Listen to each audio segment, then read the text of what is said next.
C'est du gribouillis. Oui, mais alors un immense gribouillis. C'est rare d'en voir un aussi grand.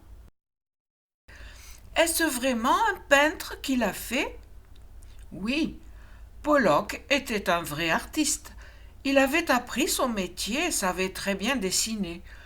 Mais il a préféré peindre ainsi parce qu'à un moment donné, c'était le seul moyen pour lui d'exprimer ce qu'il voulait. On n'y voit rien. C'est embrouillé, mais au moins on s'aperçoit tout de suite qu'il s'agit de quelque chose de très compliqué. Qu'est-ce que cela peut bien représenter? On n'en sait rien. Il n'y a peut-être aucun moyen de le découvrir. Rien n'est sûr. Le peintre veut peut-être justement parler de ça, une chose dont on n'arrive pas à trouver le nom ou qu'on ne peut pas comprendre. Tout est confus, on se pose des questions et on ne trouve pas de réponse. Impossible de décider. Ça arrive parfois. Il y a des couleurs partout. Elles courent toutes seules, elles s'en mêlent comme des ficelles sans jamais se mélanger. Elles passent les unes par-dessus les autres, s'épaississent ou deviennent tellement minces qu'elles sont près de craquer.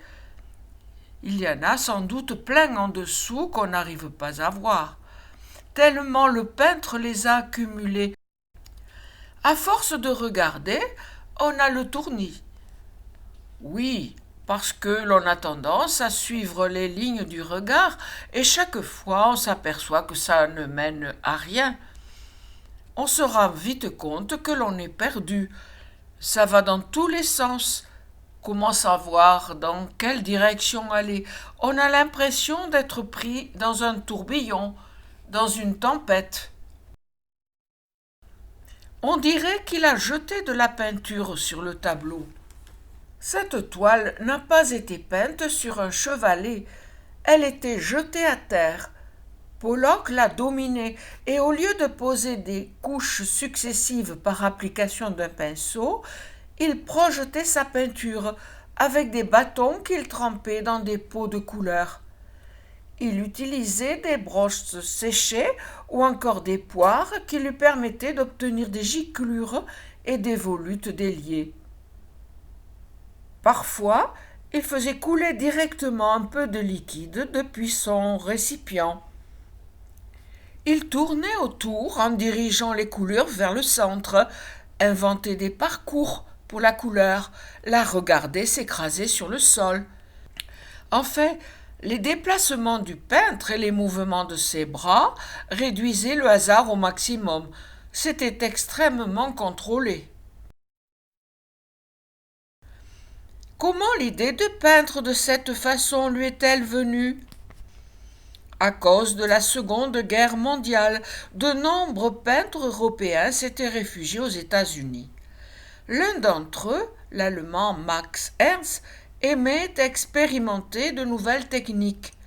Un jour qu'il se trouvait dans l'atelier de ce dernier, Pollock le vit faire couler de la peinture sur un tableau pour obtenir un effet de tache.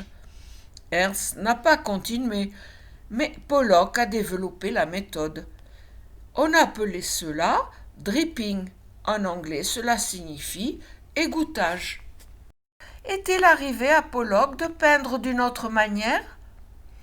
Oui, le dripping correspondait à une période précise de son œuvre. Il s'inscrivait dans la logique de ses œuvres antérieures. Pendant plusieurs années, ses tableaux avaient entre autres représenté des personnages et des animaux en train de se battre. Tout y était confus, c'était une vraie mêlée. Un jour, il a éliminé les personnages. On aurait dit qu'ils s'étaient finalement échappés du tableau ou qu'ils s'étaient réduits en poussière les uns les autres. Ne restait que ce chaos. Tout cela a-t-il vraiment du sens? Oui, bien sûr. À l'époque où Pollock travaillait autour de la Seconde Guerre mondiale, les représentations habituelles n'avaient plus pour lui aucune raison d'être.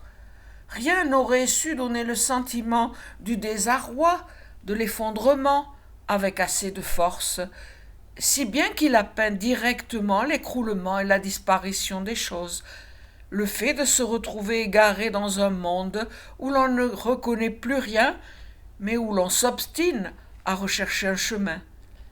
L'image n'a pas représenté des ruines, elle est elle-même chaos, amas de décombres. Des décombres bouleversés, soulevés, ici, là, partout, sans aucune trêve, par l'énergie inépuisable du peintre.